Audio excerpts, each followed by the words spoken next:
आप global warming छोड़िए sir, ये क्लाइमेट एक्शन छोड़िए, सस्टेनेबिलिटी की बातें छोड़िए, जो बेसिक मुद्दा है वो प्रेम है।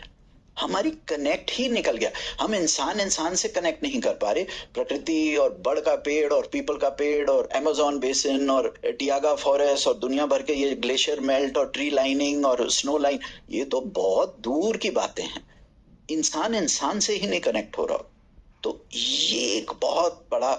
और बचपन में आपने जैसे शुरू में पूछा था कि पहले और आज का क्या फर्क है, तो शायद मैं ये कहूंगा, पहले इंसान इंसान से कनेक्टेड था, आज इंसान इंसान से कनेक्टेड नहीं है। और जब मैं अपने पुराने स्कूल के दोस्तों के साथ भी कभी कभी बैठता हूँ, मैं देखता हूँ वो भी बेचारे भागे फिर रहे हैं। मैं अपने बच्चे को सेटल कर रहा हूँ, वो न्यू ऑर्लिन्स में पढ़ रहा है, वो कैलिफोर्निया में। हम ना चीजों को ही सेट करने में लगे हुए हैं। हम it's like a event management company चला रहा है, हर इंसान इवेंट मैनेजमेंट कंपनी चला रहा है। No matter how fast you run in the rat race, at the end of the day, you will remain a rat. You'll remain a rat. तो बुनियादी बातें, मेरा कहने का मतलब है, हम बुनियादी जो प्राकृतिक बातें हैं उस पे हम तवज्जो नहीं देते। हम दुनिया भर का घूम के आ जाते हैं, लेकिन अपने घर में विदिन हम नहीं देख रहे कि हमारा स्वभाव क्या है, हमें किस चीज से सुकून मिलेगा। Success is nothing but health and happiness.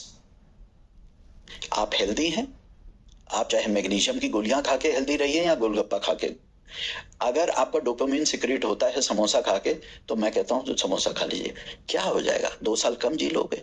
क्या हो जाएगा, अरे कम से कम जियोगे तो सही जनाब, अरे जियो तो सही कम से कम, है ना। तुम तो खाने से भी प्रेम नहीं करते, तुम अपनी जुबान के टेस्ट से भी प्रेम नहीं करते, तुम कोई भी ऐसी चीज नहीं कर रहे जो प्रेम। Everything is so organized, everything is so designed, everything is so constructed, everything is so landscaped, everything is so। तुम अपनी लाइफ ही देख लो उस चीज को। प्रकृति तो बहुत बाद में आती है, प्रकृति तो एक अलग डायमेंशन है, प्रकृति परमात्मा तो अलग डायमेंशन। तुम अपने आप को ही देख लीजिए, हम अपने आप को इस समय